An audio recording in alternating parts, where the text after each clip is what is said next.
Voilà, il est arrivé sur ce plateau. Pascal Marmé, bonjour. Bonjour. Vous allez nous parler donc de cette soirée du 9 décembre que vous organisez avec Jean-Pierre Diric. Oui, absolument. Voilà, donc l'occasion de le découvrir un petit peu plus. Bon, c'est même pas un petit peu plus, c'est en chair et en os carrément pour nos téléspectateurs et amateurs de bande dessinée.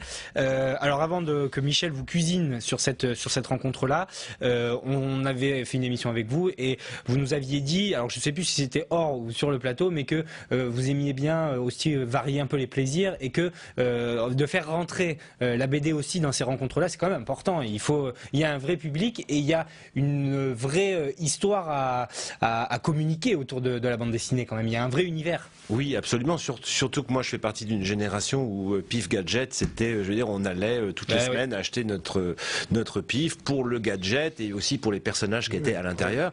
Et on attendait la semaine. On lisait quand même. On lisait. Et bon, j'étais à peu près, j'étais enfant quand Jean-Pierre est rentré chez Pif. Donc voilà, j'allais acheter le Pif Gadget toutes les semaines. Donc pour moi, c'est tout un symbole. Et on s'est rencontrés au hasard d'un salon du livre avec Jean-Pierre. C'est mon ami Jean Sicardi qui m'a présenté Jean-Pierre. Et on est allé dîner ensemble et on a eu l'idée de cette soirée-là au mois de septembre, en fait. Et c'est vrai, je me suis dit qu'avec tous les invités qu'on a eus, parce qu'on a débuté ces rencontres littéraires en mars 2009, j'avais jamais eu d'auteur de BD, donc c'est un vrai plaisir, en fait, de recevoir Jean-Pierre. Voilà, parce que je vous rappelle que Pascal Marmé, avec Judicelli qu'on a reçu il n'y a pas très longtemps, organise tous les mois, voilà, des rencontres littéraires à l'hôtel Aria, dans comme on dit pour faire chic, dans les salons de l'hôtel Aria. Voilà, donc il réunit, fait venir des auteurs. En général, c'est vers 19h que ça commence, donc c'est un moment où on est un peu plus libéré de sa journée. On a même peut-être pu rentrer chez soi pour poser ses affaires et retrouver des auteurs. Mais comment ça se passe? Ils causent? Qu'est-ce qu'on fait pendant 2 heures? Là, bonne question, Michel, parce que là, il va y avoir quasiment de la performance en live. Oui, il y aura de la performance en live parce qu'on a fait venir un chevalet et donc il va faire des dessins sur place. Donc ça va être formidable parce qu'il va y avoir une sorte d'interactivité avec le public. Et non, mais ça me fait très plaisir. Vraiment, je suis très heureux de recevoir Jean-Pierre. Et puis en plus, là, on va parler d'autres choses. C'est toujours un support littéraire puisqu'on aura un roman là qui s'appelle Simca Pigeot. Donc il y a toujours de la littérature, il y a toujours du romanesque, mais il y aura de la BD. Et ce livre que j'ai adoré, le divan de la BD. Est-ce que les auteurs causent ou bien on leur pose des questions? Comment ça se passe vos soirées là? Alors ça se passe en... D'ailleurs, je vous invite, Michel, vous serez le bienvenu. On viendra, mais racontez, parce que tout le monde ne peut pas venir là. Mais je vais vous raconter. Ça se passe de la façon suivante. Au début, on arrive vers 19h à peu près, ça commence. Donc, je présente mon invité, je fais une rapide présentation, mais ça dure pas longtemps parce que je lui cède la place très rapidement. Ensuite, il fait une espèce de mini-conférence donc qui dure à peu près une demi-heure, 3/4 d'heure. Ensuite, on a un petit buffet et ensuite, il répond aux questions du public. Et puis là, ça va être un peu spécial parce qu'il va dessiner sur place.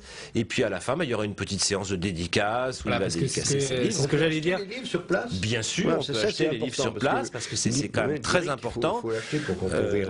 Et puis les amateurs de bande dessinée, c'est peut-être eux les plus férus justement de rencontres avec leurs auteurs, les dédicaces. Ils aiment beaucoup se faire dédicacer leurs albums, ça, parce qu'il y a une vraie psychose à ça. Les gens se retrouvent. Ça fait des collectors. Ça fait des collectors et tout ça. Donc là, il y a un vrai intérêt à la fois pour l'auteur et pour les gens qui vont venir, parce qu'en général, c'est des gens très très férus de dédicaces. Et alors, vous, en tant qu'organisateur, qu'est-ce que vous attendez en plus par rapport à une soirée, on va dire, traditionnelle avec un romancier? Un peu plus de folie, d'excentricité, d'interactivité et puis surtout un autre public, parce que nous avons un public d'habitués, de gens du quartier et puis des alentours.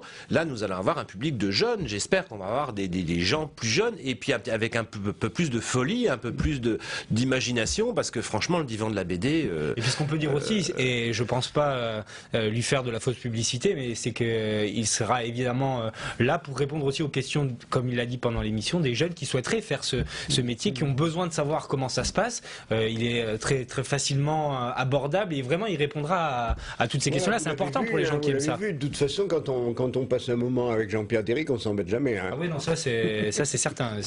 Non mais voilà, donc peut-être que là aussi, on peut s'adresser aux gens qui souhaiteraient embrasser aussi cette carrière-là et leur dire, voilà, vous avez l'occasion d'avoir quelqu'un qui a collaboré parce que c'est aussi ce qui fait la renommée de la personne et le CV à Pif Gadget, et puis qui sort aujourd'hui, donc ces bouquins-là.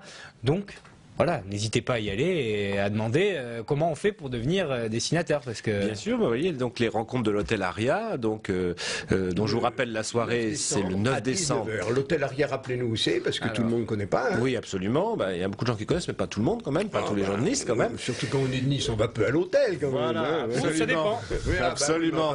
Oui, mais ça c'est un autre cadre, Nicolas. C'est pas le nombre d'hôtel qui compte. Non, oui, là c'est clair. Non, c'est 15 avenue Aubert, c'est ça? C'est au 15 avenue Aubert, dans le quartier des musiciens, donc 06000 Nice. Il y a un parking pas loin. Mozart, là, le parking Mozart, le parking Mozart. Très agréable. On n'est pas obligé de monter beaucoup d'escaliers si on est un peu impotent. Voilà, j'ai également un parking devant l'hôtel, mais j'ai que 4 ou 5 places. Donc, il est vite rempli. Il est vite rempli. Donc c'est au 15 avenue Aubert. C'est dans la salle des petits déjeuners qui, ce soir-là, sera transformée, une fois le petit déjeuner servi, en salle de spectacle. Et c'est à partir de 19h, donc le 9 décembre 2010. Et au 15 avenue Aubert, 06000 Nice. On peut rappeler un téléphone, c'est le 04, après c'est 93 88 30 69 pour les réservations.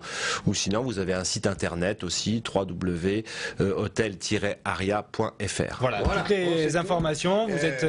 Et voilà. Et merci à Pascal d'être venu nous voir, parce que chaque fois je le remercie d'inviter les auteurs, parce que c'est quand même important d'inviter les auteurs. Et puis merci à Diric, parce que voilà, Noël approche, donc on se dit, il y a des soirées d'hiver, la télé c'est toujours un peu gnangnan, donc plonger là dans les aventures de l'inspecteur Klebs, en plus ça amusera beaucoup aux enfants. Hein. Voilà, non, et puis c'est une excellente occasion avant Noël, le 9 décembre, de recevoir Jean-Pierre Diric, qui m'a fait l'amitié de... Allez, on va clôturer cette émission parce qu'on va pas trop déborder non plus. Merci messieurs, merci à Diric qui regarde cette émission depuis la régie, et puis on vous recevra ici pour de nouvelles aventures, l'un et l'autre. Michel, on se retrouve la semaine prochaine. Oui, je souriais parce que je regarde la couverture de Simca Pigeon. Voilà. Et alors la carte, c'est la carte du chemin, évidemment. Il a l'art du détournement extraordinaire. Bon, allez, messieurs, s'il vous plaît, on y va. C'est le week-end. Moi, je suis en heure sup là, donc je vais aller me reposer un petit peu, et à la semaine prochaine. Salut.